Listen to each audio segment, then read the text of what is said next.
महिला आरक्षण बिल की आड़ में देश को दो हिस्सों में बांटने का जो मोदी सरकार का चाल और चरित्र और चेहरा था, उसको राहुल गांधी और विपक्ष के सारे नेताओं ने एकजुट से उस बिल को खारिज कर दिया। उसी की तिलमिलाहट है जो भाजपा आज काला दिन मना रही है। उनके सारे मंत्री और नेता और कार्यकर्ता देश के लोगों को गुमराह करने के लिए जगह जगह पे रैलियां निकाल रहे हैं। कांग्रेस के और भी दूसरे दलों के झंडों को जलाया जा रहा है।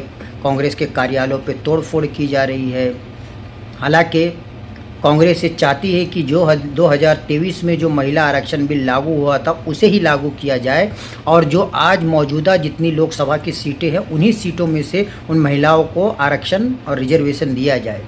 लेकिन मोदी सरकार देश में उत्तर भारत के राज्यों में ज़्यादा सीट बढ़ाना चाहती है और दक्षिण भारत के राज्यों की सीट को सीमित रखना चाहती है, जिससे वो 2029 का लोकसभा चुनाव और आने वाले हर चुनाव को जीत के इस देश पे राज कर सके। ये असली मंशा थी मोदी सरकार की, जिसे राहुल गांधी ने और विपक्ष के सारे नेताओं ने कल एक मत से लोकसभा में उस बिल को खारिज कर दिया। 2023 में पूरे देश ने, सब पार्टियों ने महिला आरक्षण बिल को पूरा समर्थन दिया था। कांग्रेस पार्टी सबसे आगे थी। सालों के लिए हम महिला बिल पास करना चाह रहे थे। 2023 में मैंने भाषण दिया, पार्लियामेंट हाउस में भाषण दिया, जिसमें मैंने कहा कि महिला आरक्षण देश के लिए जरूरी है और जल्दी से जल्दी इंप्लीमेंट हो जाना चाहिए। In my view, it is quite simple. This bill can be implemented today by giving 33% of the seats in the Lok Sabha and the Vidhan Sabha to India's women. भाई और बहनों, अब बहुत बड़ी बेईमानी की जा रही है। प्रधानमंत्री नहीं चाहते कि कास्ट सेंसस, नए सेंसस, ओबीसी सेंसस के बेसिस पे ये निर्णय लिया जाए। वो आपकी जो भागीदारी है उसको आपसे छीनना चाहते हैं। इनका जो प्रपोजल है इसमें एक और बहुत खतरनाक चीज हो रही है। The government has unveiled a sweeping delimitation bill 2026 proposing a massive expansion of India's parliamentary representation. The strength of the Lok Sabha is set to jump from 545 to a staggering 850 seats. सच्चाई ये है कि अगर जो मोदी जी चाहते हैं हो जाए तो जो छोटे स्टेट्स हैं, साउथ के स्टेट्स हैं और नॉर्थ ईस्ट के स्टेट्स हैं, उनका रिप्रेजेंटेशन कम हो जाए। उनको भयंकर नुकसान होने वाला है और मैं इसको एंटी नेशनल एक्टिविटी मानता हूं। हमारा जो स्टैंड है वो बिल्कुल क्लियर है। अगर आपको करना है तो ओबीसी सेंसस का जो डेटा है उसके बेसिस पे कीजिए,